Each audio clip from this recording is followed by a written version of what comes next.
de Jérusalem et leur pouvoir s'étend chaque jour un peu plus. Ils ont réussi à imposer des lois discriminantes jusque dans les services publics de la ville. Ces dernières années, l'affaire des bus, comme on l'appelle, a révélé un nouvel apartheid. Les premières victimes, les femmes.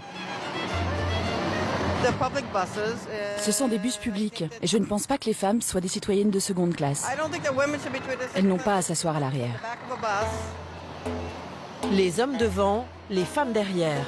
Cela semble impensable dans un État démocratique. C'est d'ailleurs totalement illégal.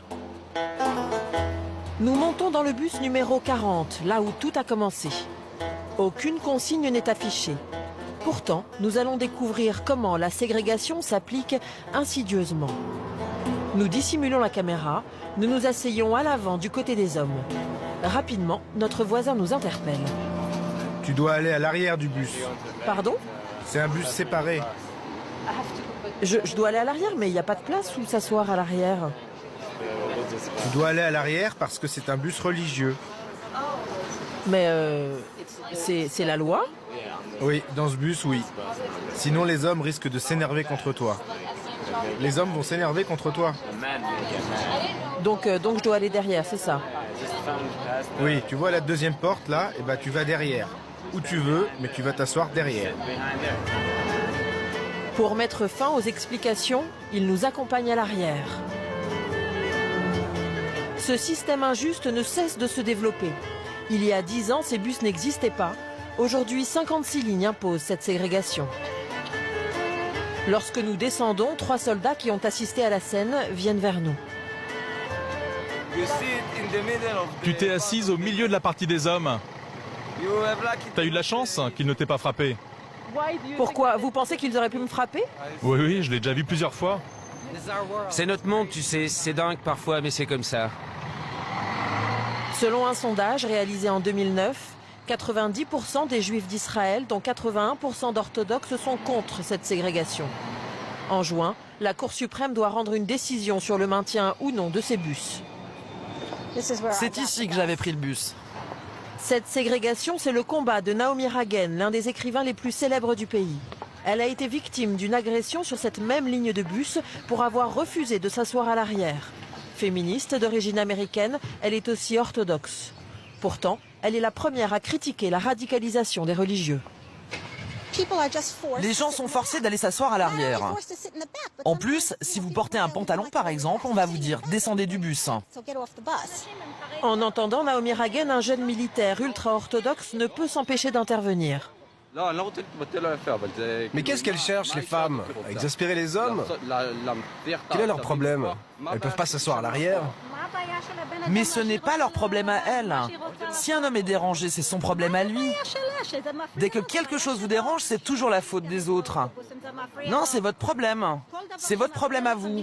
C'est pas le nôtre. Si ça devient un pays de loi religieuse, alors le pays est foutu. C'est ce que tu penses, hein? C'est bien un point de vue de gauchiste, ça. Mais qu'est-ce que les gauchistes viennent faire là-dedans? C'est notre capitale, c'est Jérusalem. Et c'est une ville sainte. Naomi Ragen veut nous montrer ce Jérusalem ultra-orthodoxe. Au nord de la ville, le quartier de Mea Shearim, le bastion de la communauté Haredi, les juifs les plus radicaux. Ici, les habitants ne reconnaissent pas l'État d'Israël et sont contre l'implantation de colonies. Ils vivent dans un monde clos dont ils fixent eux-mêmes les règles. Voilà le panneau d'entrée du quartier qui dit aux femmes et aux jeunes filles, vous qui entrez dans ce quartier, nous vous supplions avec tout notre cœur de ne pas entrer ici avec des vêtements indécents. Portez une chemise fermée avec des manches longues, une jupe longue et pas de vêtements moulants. Mais aucune loi juive ne dit que je dois porter des manches longues. Au coin de la même rue, Naomi découvre un nouveau panneau, plus radical encore. Ce panneau dit que finalement ils se fichent de comment vous êtes habillés. Ils préfèrent que les groupes de touristes ne viennent pas du tout. Mais c'est une rue publique de la capitale d'Israël. Et ce n'est pas possible dans un pays démocratique. Mais vous savez où ils ont réussi? Ils ont leur propre patrouille de la pudeur et leur propre manière de rendre la justice. Et la police ne s'en mêle pas. Donc c'est un petit ghetto et en tant que résidente à Jérusalem, je trouve ça très dérangeant. Avec leurs cafetans et leurs chapeaux, les habitants semblent sortir tout droit d'une gravure du 19e siècle. Ici, on a banni toute forme de modernité. Sur les murs, pas de publicité commerciale, mais des affiches qui rappellent les obligations religieuses et la bonne morale. Dans les rues, pas de terrasses de café, pas de cinéma, pas de journaux non plus. Dans les librairies, on ne trouve que des ouvrages religieux. Ils ne vendraient jamais mes livres dans cette librairie. Ici, tout doit être très cachère.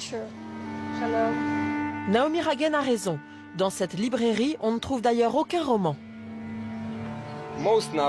La plupart des romans, 90% des romans contiennent de la violence et du sexe et des idées qui vont à l'encontre de la Torah. Alors, par exemple, je suis juive et française aussi. Vous connaissez Victor Hugo? Oui. Est-ce que c'est un écrivain cachère? Et je crois pas. Et Shakespeare?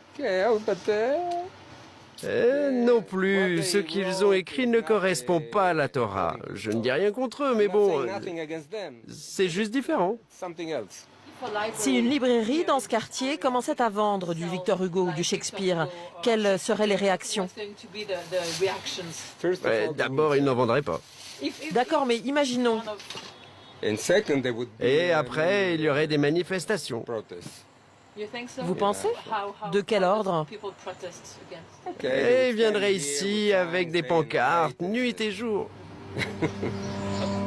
Les ultra-orthodoxes de Méaché-Harim considèrent le monde qui les entoure comme une source permanente de perversion. Danger numéro 1, les femmes. Celles-ci doivent être tenues à l'écart, même dans les petits commerces, comme dans cette boulangerie. Vous avez vu, il y a des signes.